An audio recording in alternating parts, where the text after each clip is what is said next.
রয়েছি ফারহাদ আহমেদ। আমি রয়েছি প্রেস ক্লাবের ঠিক পাশে, যেখানে শিক্ষকদের অর্থাৎ এমপিভুক্ত যে শিক্ষক রয়েছেন তাদের শিক্ষা প্রতিষ্ঠানগুলোকে জাতীয়করণের দাবিতে তাদের সেই সমাবেশটি চলছে।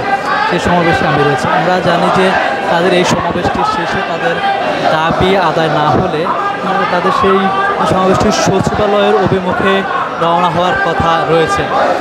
আমরা দেখছি যে সচিবালয়ের সামনের গেটটিতে যেখানে শিক্ষকরা রয়েছেন, শিক্ষকদের পাশাপাশি আমি দেখেছি যে পুলিশের মুখোমুখি একটা অবস্থান রয়েছে এখানে।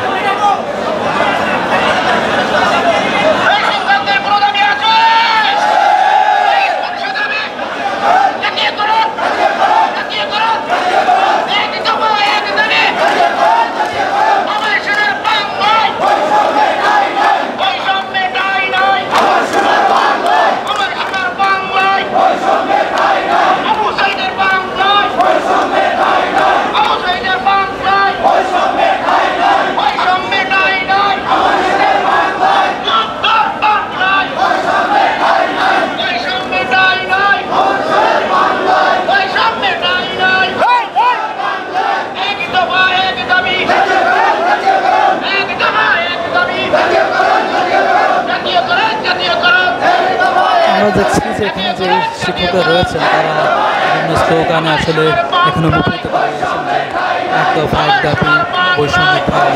তারা বলছেন যে দীর্ঘদিন ধরে আসলে তারা বৈষম্যের শিকার হয়ে আসছেন, যেখানে তাদের সাথে এবং প্রাথমিক বিদ্যালয়ের সাথে যেই বেতন কাঠামো সেটা ব্যাপক একটা অবদান রয়েছে।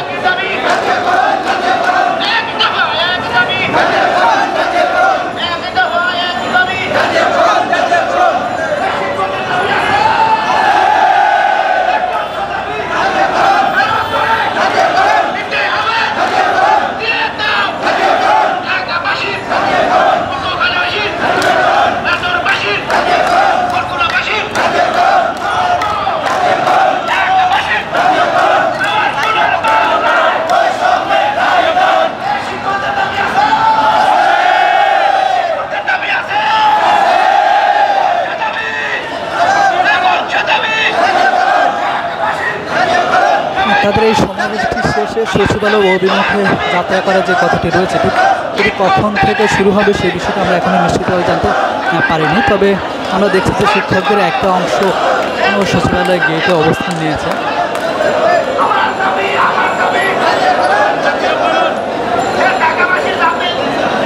প্রতিবারে আমাদেরকে আশ্বস্ত করেছে আমাদের জাতীয়করণ করবে, আমাদের বিভিন্ন দাবি দেওয়া মেনে নিয়ে আমাদের দাবি দেওয়া মেনে নেবে, কিন্তু আমরা আশ্বস্ত হয়েছি 2018 সাল থেকে আমরা আমাদের এই দাবি দেওয়া জন্য আমরা আন্দোলন করে আসছি, কিন্তু আমরা কোনো প্রতিশ্রুতি পাচ্ছি না।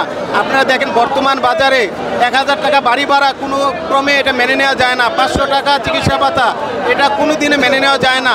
আমরা দীর্ঘদিন যাবত আমাদের উৎস ভাতা 25% ছিল আমাদের, এটা তো আসলে আমাদের জন্য একটা বৈষম্য। শিক্ষা ব্যবস্থা এত বৈষম্য রেখে আপনি যদি উন্নত শিক্ষা ব্যবস্থা কাঠামো তৈরি করতে চান এটা কখনোই সম্ভব হবে না।